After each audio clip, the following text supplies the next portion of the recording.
Hey folks, welcome back to the channel, Evil Dungeon Master channel here on YouTube. Hopefully you're doing well out there. We're starting again with another little review here. Sorry, hit the camera there. We're going to be talking a little bit today about some Palladium Fantasy and doing a review of Lands of the Dam Chaos Lands. This is book one. It came out in 2001-ish, I believe, is the date on this. Let me just take a... Yeah, it came out in 2001. It is for second edition Palladium Fantasy, and this book is not subtle.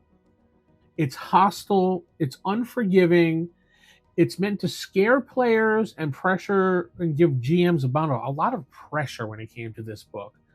This is not a player comfort book, this is a GM weapon book, and I kind of want to say that because of the way it's broken down, and the way it actually works when it comes to the rules. At high levels, this book defines the most dangerous region in the Palladium world. The Land of the Dam is not just another wilderness, it's kind of like a prison. And this is kind of one of the lands that I incorporated into my Palladium Fantasy 1E game that I never got to bring the players to because they were never high enough level to get there. It contains demons, monsters, corrupt races, and the fallout from the Chaos War. This book is very clear about its intent. This place is supposed to kill characters who treat it lightly. This is like having a Ravenloft for D&D, but like the old Ravenloft, not the 5e Ravenloft. And the original Ravenloft that when they came out for second edition, well, actually it came out in first, but the actual box set, the lands and everything like that was second edition. And it made things really bad for players. So the tone is established right away in this book when you start reading it. The opening fiction and it gives you warning and makes it clear that survival is the reward in this book. Loot is secondary. Power is risky. Sanity is never guaranteed when it comes to this book. If your group likes heroic fantasy with safety rails, don't use this book.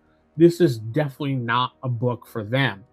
If your group likes pressure, fear, consequences for their actions, this book will deliver that for you. It's broken down into several major sections in the book. Each one serves a different purpose for the GM. First, you get a lot of history and mythology. I mean, a lot of it. The Chaos Wars, the old ones, the God of Light versus the God of Chaos. The material is dense, but it really does matter and really entertains you while you're reading this.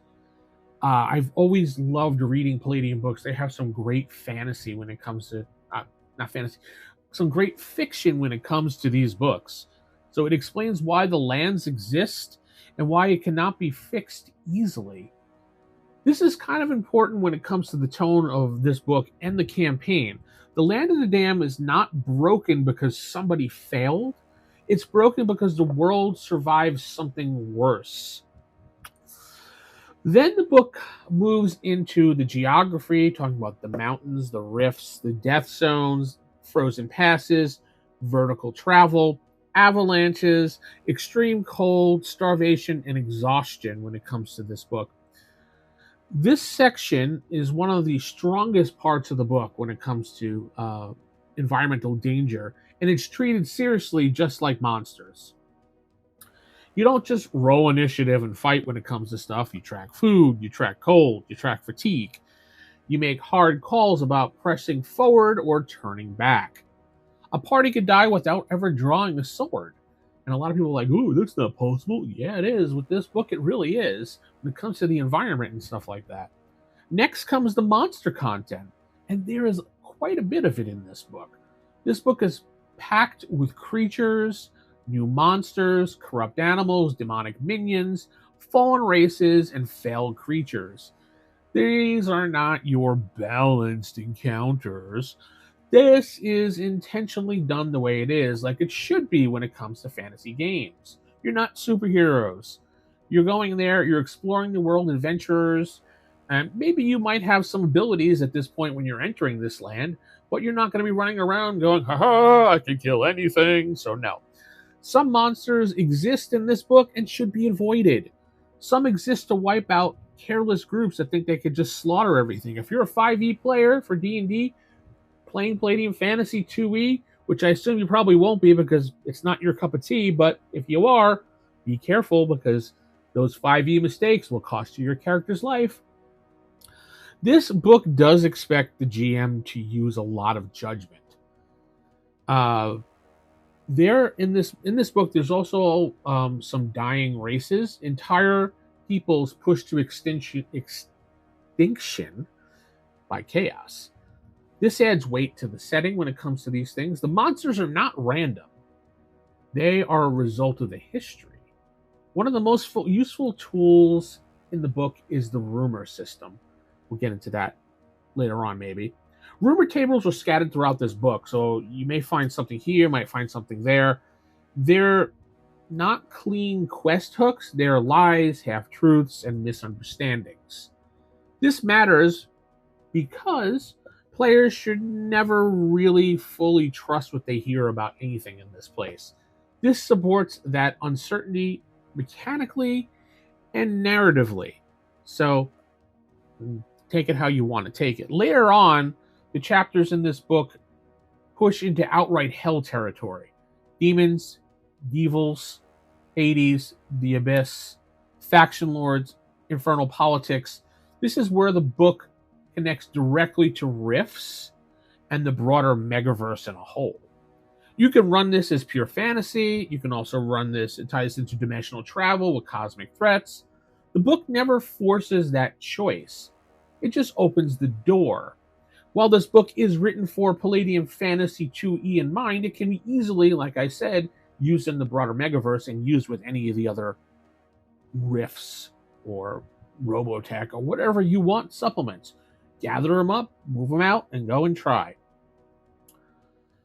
The final section in this book focuses on adventure design, fields of battle, places of note, faction conflicts, adventure hooks, and these are not like gentle, easy ones. They assume risk, they assume loss, they assume characters may not return.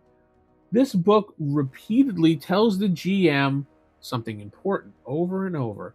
Do not let players stroll in and win. That's not the point of these lands. What the book does extremely well is permission. It gives you permission to say no. No safe rest. No friendly towns. No guaranteed exits. See how it kind of relates, in a sense, to how Ravenloft was set up? So, it gives you permission to scale things as needed. The author, Bill, tells you directly to adjust power levels to fit your campaign so they don't outright die. The danger of this book, well, I should say the theme of this book is danger and not math and how you can out whatever your character with numbers. So who is this book really for?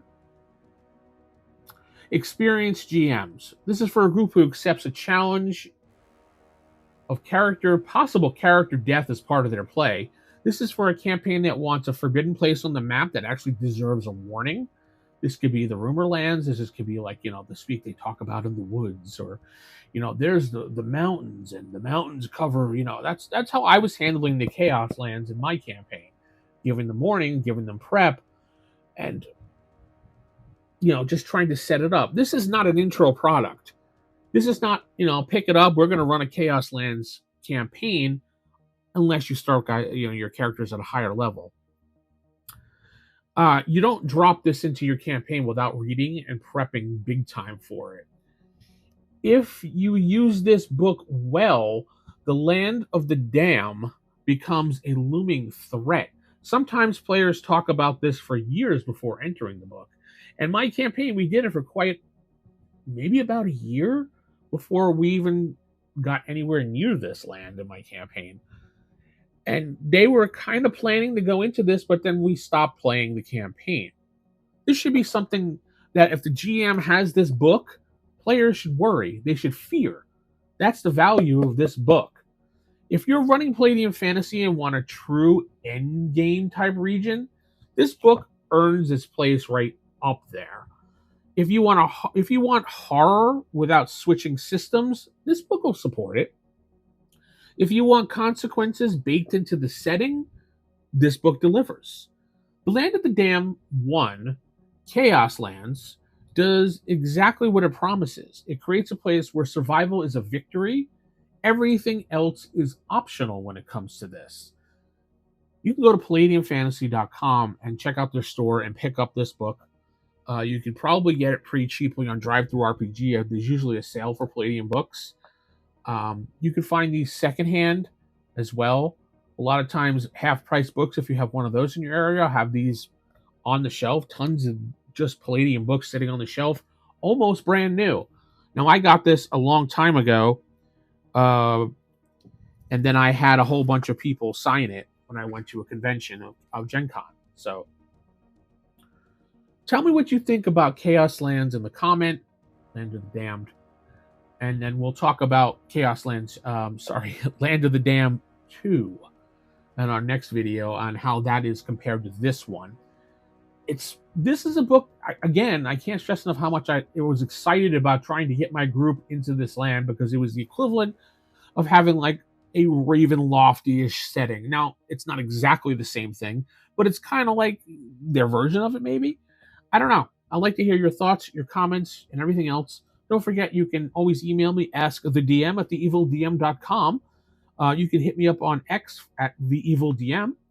You can support me by clicking the join button below or going to patreon.com/theevildm. Don't forget to like the video, comment for the algorithm, of course, and subscribe to the channel. It's your first time here. Hopefully you'll have a great day, and keep it original, keep it old school. Good night, and God bless everybody.